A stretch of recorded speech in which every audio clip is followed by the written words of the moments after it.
भारत के पूर्व CJI D Y Chandrachud इस वक्त चर्चाओं में हैं क्योंकि भारत के पूर्व सीजेआई डीवाई चंद्रचूड़ के सरकारी आवास खाली नहीं करने का मामला इस वक्त खबरों में है, सुर्खियों में है। इस बीच ये खबरें भी आ गई हैं कि वो इसे खाली करने वाले हैं। क्या देश के रिटायर मुख्य न्यायाधीश को कोई सरकारी आवास नहीं मिलता है जिस तरह राष्ट्रपति को मिलता है? तो इसका जवाब हम आपको आगे इस खबर में बताएंगे। दरअसल उन्हें रिटायरमेंट के बाद कई सुविधाएं सरकार की तरफ से जरूर मिलती हैं। भारत की मुख्य न्यायाधीश सीजेआई को रिटायरमेंट के बाद सरकारी बंगला अस्थायी रूप से रहने के लिए नहीं मिलता है, हालांकि सुविधाएं बहुत मिलती है। नियमों के मुताबिक रिटायरमेंट के बाद पूर्व सीजेआई को अधिकतम 6 महीने तक सरकारी आवास, जो मुख्य तौर पर 7 टाइप श्रेणी में आता है, इसमें इजाजत होती है रहने की, और इस अवधि के बाद उन्हें वो बंगला खाली करना होता है। विशेष कुछ ऐसी परिस्थितियों में अगर मौजूदा सीजेआई या सुप्रीम कोर्ट प्रशासन की इजाजत मिले तो इस समय को कुछ और ज्यादा बढ़ाया जा सकता है, वो भी सीमित वक्त के लिए। पूर्व सीजेआई डीवाई चंद्रचूड़ को पारिवारिक कारणों के चलते कुछ और ज्यादा समय दिया गया था, लेकिन सुप्रीम कोर्ट प्रशासन ने स्पष्ट कर दिया है कि अब और विस्तार नहीं दिया जा सकता, यानी अब बंगला खाली करना ही होगा। उन्हें दूसरा सरकारी बंगला स्थायी रूप से रहने के लिए नहीं मिलता है, मतलब रिटायरमेंट के बाद प्राइवेट घर में रहना होता है। जी हाँ, रिटायरमेंट के 6 महीने के बाद भारत के मुख्य न्यायाधीश यानी रिटायर सीजेआई को सरकारी बंगला खाली करना होता है और उसके बाद उन्हें अपने प्राइवेट घर या किसी दूसरी प्राइवेट जगह पे शिफ्ट होना पड़ता है। तो क्या उन्हें इसका किराया देना होता है?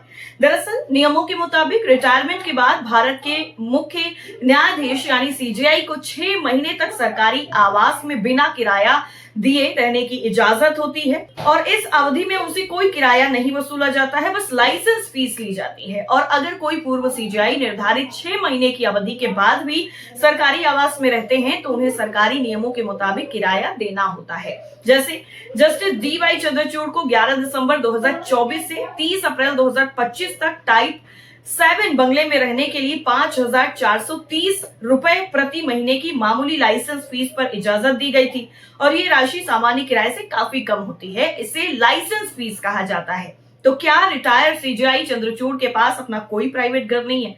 दरअसल जो जानकारी मिल रही है उसके मुताबिक पूर्व सीजेआई डीवाई चंद्रचूड़ के पास अपना कोई भी प्राइवेट या फिर स्थायी घर नहीं है जिसमें वो तुरंत शिफ्ट हो सके। उन्होंने खुद इस बारे में बताया है कि उनको दोनों बेटियां जो है वो स्पेशल चाइल्ड हैं और उनको खास देखभाल की जरूरत है। उनके परिवार के लिए इस तरीके का घर ढूंढना या तैयार करना इसमें वक्त लग रहा है। दरअसल रिटायरमेंट के समय डीवाई चंद्रचूड़ के पास तुरंत रहने लायक प्राइवेट घर मौजूद नहीं था। वो या तो सरकारी आवास में रह रहे थे या फिर सरकार द्वारा अलॉट किए गए दूसरे घर के तैयार होने का इंतजार कर रहे थे।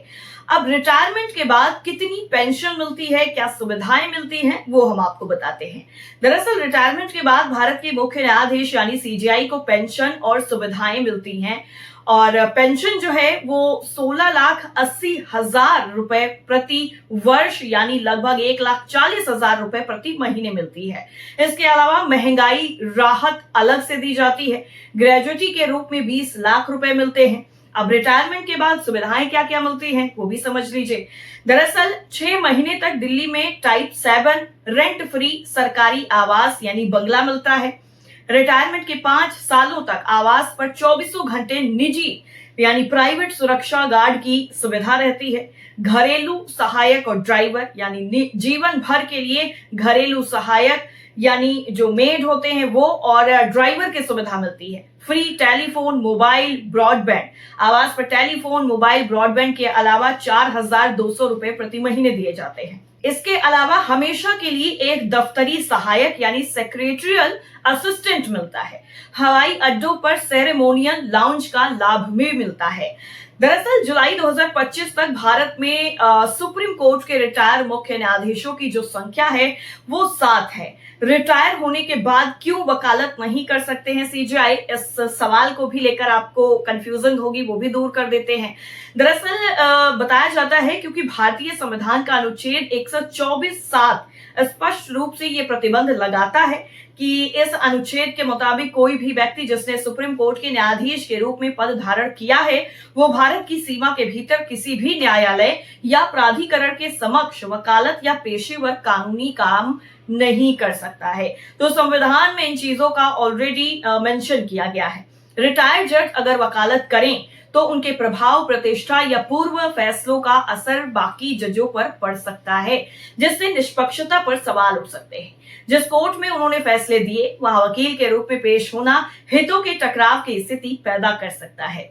सुप्रीम कोर्ट के जजों की संवैधानिक गरिमा बनाए रखने के लिए यह जरूरी समझा गया है और इसीलिए रिटायरमेंट के बाद दोबारा से वकालत करने पर उन पर प्रतिबंध है। सीजेआई के पास संवेदनशील और गोपनीय सूचनाएं होती हैं जिनका दुरुपयोग ना हो, इसलिए भी ये रोक लगाई गई है। हालांकि रिटायरमेंट के बाद पूर्व सीजेआई मध्यस्थता आयोगों, ट्रिब्यूनल या फिर अन्य सार्वजनिक सेवाओं में नियुक्त हो सकते हैं। तो आज की ये जानकारी आपको कैसी लगी कमेंट करके जरूर बताइए। बाकी आपके अपने कुल्हड़ न्यूज को लाइक कीजिए, शेयर कीजिए और सब्सक्राइब करना बिल्कुल ना भूलिए।